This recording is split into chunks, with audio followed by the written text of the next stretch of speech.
नमस्कार, आप देख रहे हैं न्यूज 24 यूपी उत्तराखंड और मैं हूं आपके साथ अशोक तिवारी। आज हम बात करने वाले हैं राजभर बनाम राजभर की। जी हां, यह मुद्दा इन दिनों उत्तर प्रदेश की सियासत में बहुत ज्यादा चर्चा का विषय बना हुआ है। दरअसल कल ही मुख्यमंत्री योगी आदित्यनाथ ने जनपद बहराइच में महाराजा सुहेलदेव राजभर के नाम पर एक बड़े स्मारक और एक घोड़े पर सवार उनकी बड़ी प्रतिमा का अनावरण किया। मुख्यमंत्री योगी आदित्यनाथ के साथ सुहेलदेव पार्टी के मुखिया ओम प्रकाश राजभर भी मौजूद रहे। दरअसल ओम प्रकाश राजभर काफी लंबे समय से बहराइच में महाराजा सुहेलदेव के नाम के स्मारक और उनकी मूर्ति के अनावरण की मांग कर रहे थे। लेकिन कल एक और घटना उत्तर प्रदेश में घटित हुई। वो घटित हुई उत्तर प्रदेश की जनपद जौनपुर में। दरअसल जौनपुर में स्वाभिमान सुहेलदेव पार्टी के मुखिया महेंद्र राजभर एक कार्यक्रम में मौजूद थे और उस दौरान वहां पर एक शख्स और मौजूद था। उसका नाम ब्रजेश राजभर बताया जा रहा है।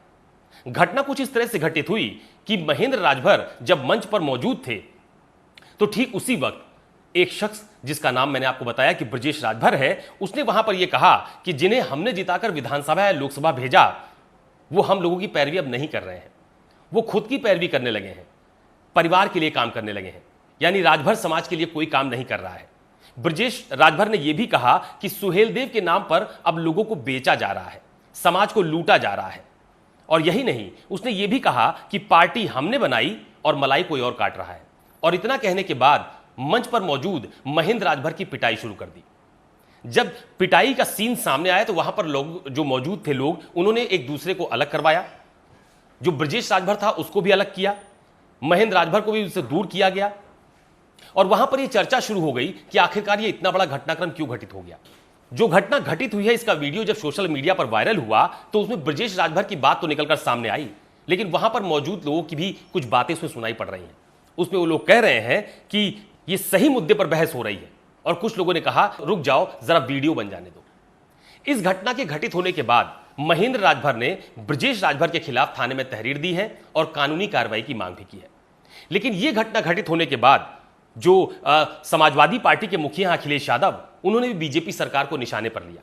उन्होंने ये कहा कि यह हमला किसी महेंद्र राजभर पर नहीं बल्कि एक पीडीए पर है, यानी पिछड़ा, दलित और अल्पसंख्यक पर यह हमला किया गया है। उत्तर प्रदेश में पीडीए पर अत्याचार बढ़ता जा रहा है, लेकिन पीडीए टूटेगा नहीं, उसका मनोबल नहीं गिरेगा, बल्कि ऐसी घटनाओं से पीडीए और मजबूत होगा। अखिलेश यादव ने यह भी कहा कि इस मामले में अगर बीजेपी निष्पक्ष है तो संबंधित आरोपी की गिरफ्तारी होनी चाहिए, उसके खिलाफ कानूनी कार्रवाई जरूर की जानी चाहिए। लेकिन इस बीच में महेंद्र राजभर ने भी यह कहा कि यह पूरा घटनाक्रम ओम प्रकाश राजभर, जो कि उत्तर प्रदेश सरकार में कैबिनेट मंत्री हैं, एनडीए के सहयोगी दल हैं, यह उनके इशारे पर हुआ है। महेंद्र राजभर ने अपना बयान जारी करते हुए कहा कि जो ब्रजेश राजभर जिसने उनके ऊपर हमला किया वो 5 दिन पहले ओम प्रकाश राजभर से मिला था और उसके बाद ही हमले की पूरी पटकथा लिखी गई है। यह आरोप महेंद्र राजभर ने ओम प्रकाश राजभर के ऊपर लगाया है। लेकिन अखिलेश यादव ने इस पूरे घटनाक्रम को एक बड़ा राजनीतिक रूप देने की कोशिश भी की है। अखिलेश यादव ने कहा कि इस तरह से एक नेता की पिटाई ठीक नहीं है और अगर बीजेपी सरकार निष्पक्ष कार्रवाई करती है तो आरोपी की गिरफ्तारी की जानी चाहिए। अखिलेश यादव के इस बयान के जारी होने के ठीक बाद ओम प्रकाश राजभर की पार्टी के राष्ट्रीय महासचिव अरुण राजभर ने भी अपने सोशल साइट्स पर उनको जवाब दिया और यह कहा कि अखिलेश जी, मारने वाला भी आपका आदमी है और मार खाने वाला भी आपका आदमी है। इसलिए वो वीडियो में यह भी बता रहा है कि आखिरकार उसने महेंद्र राजभर को क्यों मारा, आखिर किस माल की चर्चा हो रही है। एक बड़ा गंभीर आरोप अरुण राजभर की तरफ से समाजवादी पार्टी के ऊपर लगाया गया। अब दरअसल जो सुहेलदेव पार्टी के मुखिया हैं ओम प्रकाश राजभर, उनसे अलग होने के बाद महेंद्र राजभर ने एक नया दल बनाया, सुहेलदेव स्वाभिमान पार्टी का गठन किया, खुद उसके राष्ट्रीय अध्यक्ष बने और वो अखिलेश यादव के काफी करीबी भी माने जाते हैं। कई बार उनकी अखिलेश यादव से मुलाकात भी हुई है। और इधर ओम प्रकाश राजभर एनडीए के सहयोगी हैं, उत्तर प्रदेश की योगी सरकार में मंत्री हैं और बीजेपी के साथ सहयोगी दल होने के नाते उनके साथ चुनावी गठबंधन में भी दिखाई पड़ते हैं। लेकिन महत्वपूर्ण बात यह भी है कि आखिरकार क्यों यह राजभर बनाम राजभर की लड़ाई सामने आ गई।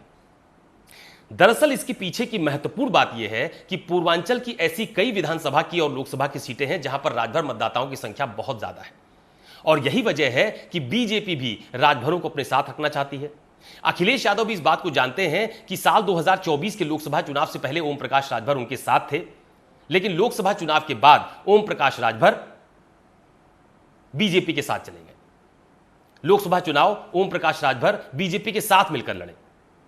तो ये एक महत्वपूर्ण वजह है उत्तर प्रदेश की सियासत में जिस पर इस वक्त सबसे ज्यादा चर्चा की जा रही है। लेकिन जो आरोप अखिलेश यादव की तरफ से लगाया गया है कि एक बुजुर्ग और सीनियर नेता पर हमला ठीक नहीं है, यह भी एक महत्वपूर्ण बात है।